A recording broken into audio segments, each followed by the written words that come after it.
पुंडलिक वरदा हरी विठ्ठल. श्री ज्ञानदेव तुकाराम पंढरीनाथ भगवान की जय.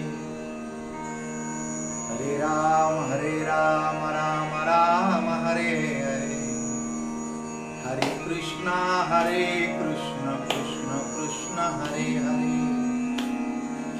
हरे राम राम राम हरे हरे, हरे कृष्ण कृष्ण कृष्ण हरे हरे. वसुदेव सुतं देवं कंसचानूरमर्दनं देवकी परमानन्दं कृष्णं वन्दे जगद्गुरुं. नमस्कार. रामकृष्ण हरे. संत शिरोमणी श्री ज्ञानेश्वर माऊली तत्वज्ञ जगद्गुरु संत श्री तुकाराम महाराज आणि समचरण पांडुरंगाच्या चरणी आईसाहेब रखुमाईच्या चरणी अत्यंत विनम्रपणाने अभिवादन करू. मी संत दासानुदास संत सेवक सुदाम पाणेगावकर. मानवी जीवनातील अतिशय महत्वाचा विषय, सर्वांच्या जीवनाशी निगडीत, रोजच्या दैनंदिन सुखदुःखामध्ये प्रत्ययाने अनुभूती देणारा अतिशय गहन असा विषय, कर्माचे सिद्धांत. आजपासून आपल्या लोकप्रिय सेवाश्री या युट्यूब चॅनलवरती दररोज आपल्या सेवेत समर्पित करत.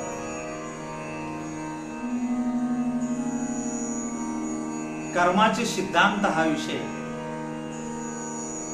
आपण नवीन असाल या चॅनलवरती तर तुमच्या सर्वांपर्यंत हा मेसेज पाठवा. सावधान, हा मृत्यूलोक आणि मृत्यू लोकातील 4 खाणे आणि 84 लक्ष येऊन ह्या कर्मानं बांधले. कर्मानुबंधीनी मनुष्य लोके. हे कर्म काय आहे, याची उत्पत्ती कशी होते, हे कशा पद्धतीने तयार होतं, हे कसं साठवलं जातं आणि हे आपल्याला कसं फळ देतं, हा विषय आपल्याला समजावून घ्यायचा. आपण आत्ता जे करतोय हे क्रियामान कर्म आहे. हे जेव्हा आपल्या वृत्तीमध्ये आणि आपल्या स्मृतीमध्ये साठवलं जातं तेव्हा ते संचितामध्ये जमतं आणि संचिताचा ठेवा हा प्रारब्धाच्या रूपाने जीवाला भोगावा लागतो. ऐका ना, मिळालेला हा देहच आपल्या कर्माचं फळ आहे. हे अबाधित तत्व आहे. कर्माची गती इतकी विलक्षण आहे ना, भगवान श्रीकृष्ण अर्जुनाला सांगत असताना म्हणतात, अर्जुना कर्मणो गहनो गती. कर्मफळ कधीच सोडत नाही माणसाला. या जन्मात, पुढच्या जन्मात, जन्माजन्मात, जन्मांतरीचे संचित कर्म भोगल्याशिवाय संपत नाही साहेब. जास्त चांगली कामं करा, चांगलं कर्म करा. त्यामुळे तुमच्या ज्या कल्पना आहेत की माझं यानं बरं होईल, माझं त्यानं बरं होईल, मी यातून सुटेल, मी त्यातून सुटेल, मी हे करू का, मी ते करू का, नाही. कर्माला समजावून घेणं अतिशय गरजेचं आहे. हा देहच तुम्ही केलेल्या कर्माचं फळ.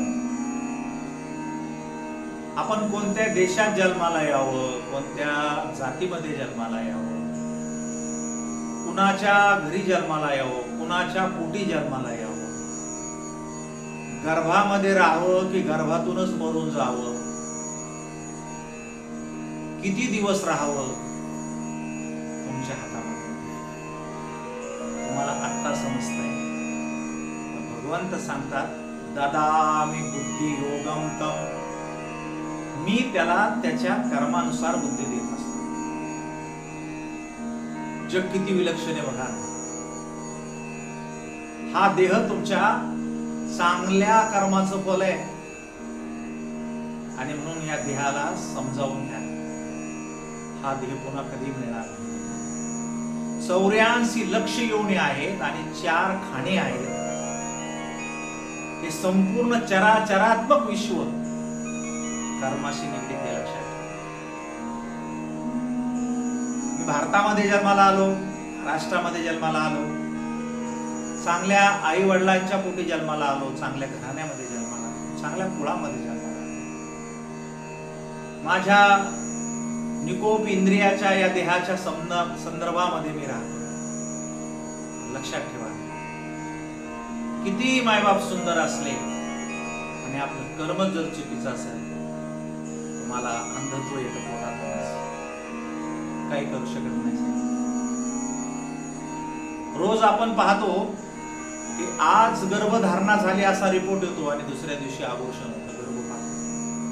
काही करता येईल. पराधीन आहोत आपण भक्ती लोकांना. कुठल्या क्षणी क्षमत निघेल, कुठल्या क्षणी चक्कर येईल, कुठल्या क्षणी मृत्यू येईल, हे काळाच्या ओघात काहीही कळणार. आणि म्हणून आपण अगोदर समजावून घ्या. हा विलक्षण विषय आहे, हा गहन विषय. ही करमणूक नाही, हे कीर्तन प्रवचन नाही.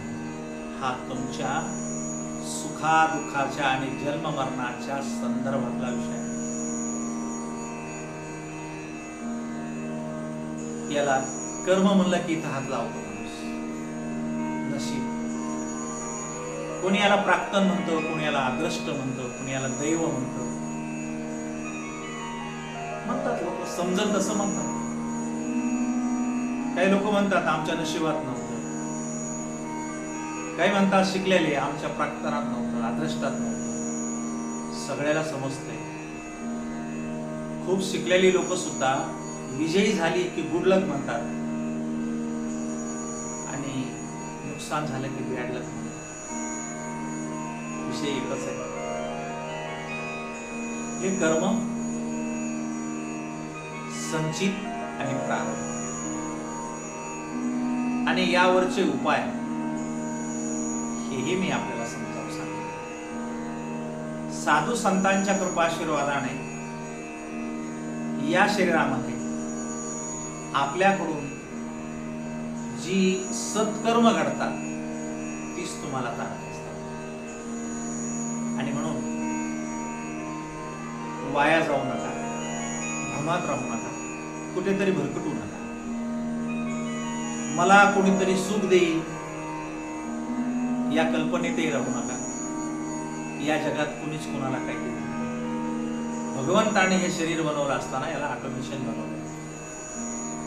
मी तुला इंद्रिय दिली, आयुष्य दिली, बुद्धी दिली आणि जगण्याची संधी दिली. त्या संधीचं सोनं कर. ते तुझ्या हातात. या शरीराला योग्य प्रकारे शिक्षण घेऊन उत्तम पद्धतीचा प्रपंच करून या देहाची ज्योत मावळण्याच्या अगोदर सर्वव्यापी सर्वेश्वराला समर्पित करण्याचं हे तुझ्याच हातात आहे. तूच तुझ्या जीवनाचा शिल्पकार. तू ठरव. गीता यासाठी तयार. श्री अर्जुन जेव्हा रणांगणामध्ये मोह निर्माण होऊन आपलं कर्म करण्यापासून जेव्हा ते दूर जाऊ लागले, तेव्हा त्यांना प्रवृत्त करण्यासाठी, कर्म करण्यासाठी भगवान श्रीकृष्णाने श्री गीता सांगितली. गीतेचे विशेष महत्व ऐका ना. गीतेमध्ये 18 अध्याय, परंतु कर्माची गती इतकी गहन आहे ना 18 अध्यायातले 3 अध्याय नुसते कर्मासाठी गेले. कर्मयोगो नाम तृतीयोऽध्यायः. कर्मयोग, ज्ञान कर्मयोग, ज्ञान कर्म संन्यास योग. घाबरू नका, कर्माची फळं भोगावी लागणार. थांबा, विवेकाचा वापर करा, सावधान राहा. कर्मानुबंधीनि मनुष्यलोके, कर्मानुबंधीनि मनुष्यलोके, कर्मानुबंधीनि मनुष्यलोके.